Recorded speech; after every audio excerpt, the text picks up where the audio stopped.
We start with our top story, which is in Salt Lake City. The Jazz were looking to get even with the Rockets, and it was quite a battle, Jalen, early between these two star guards, the superstar Chris Paul and the up-and-coming young Donovan Mitchell. What a back and forth in that first half. Absolutely, and it was great to see Donovan Mitchell, as a rookie, still hold his own against one of the best point guards the game has seen.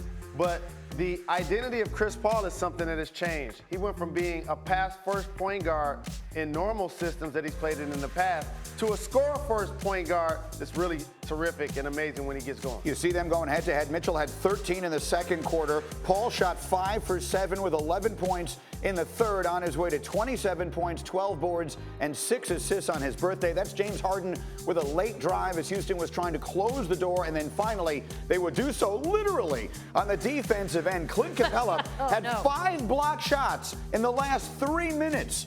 Rockets win. They're up 3 games to 1. I've been here before, 3-1.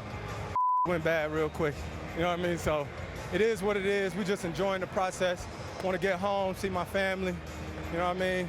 Good birthday gift, I'll take it. We're not satisfied just being up 3-1. Like, start training camp and, getting a regular season, just entire regular season, we didn't come this far just to be up 3-1 in the semifinals. So we got a long way to go. It's a good road win for us, though.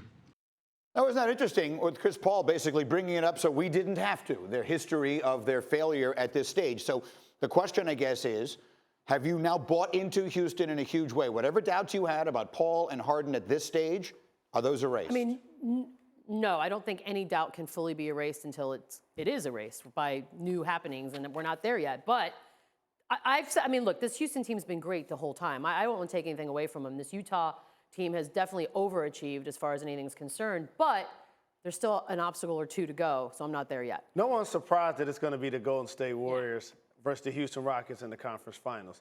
The surprise will be if it becomes a long series. And the only thing that's going to make that happen is if we get quality Chris Paul, if we get MVP version of James Harden. And that is yet to be determined based on what we've seen from both of those guys have specific meltdowns in their playoff past.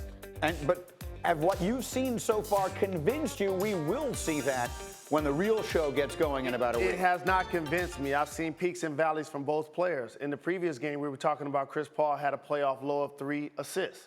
That's something that's never happened for him. We've also shown James Harden struggle from the field in both series. So it's going to be interesting to see if they can continue to be consistent. And the Jazz, of course, look, they've had a terrific season. I think no one expected them to be where they are. Maybe they're just running out of gas at this point, and they've run into a team that they just can't handle. Yeah, I like I said, I think they've definitely there's nobody at the beginning of the season that thought the Utah Jazz would still be a team that we're talking about at this point in the year. No way. And Donovan Mitchell's been terrific the entire season.